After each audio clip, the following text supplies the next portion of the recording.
از شهر قصه ها رسیدی، رو هرچی قصه خط کشیدی، رو هرچی قصه خط کشیدی. مثل یک بارونه اردی بهشتی، روی دشت سینم غزل نوشتی.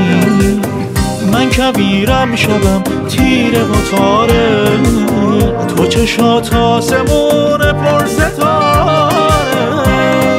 دوست دارم توی عشق موندگارم، دوست دارم توی روز و روزگارم. تا همیشه در کنارم بمونه ای دار و ندارم، بی تو منی بیقرارم. تا تو هستی دیگه من غمی ندارم.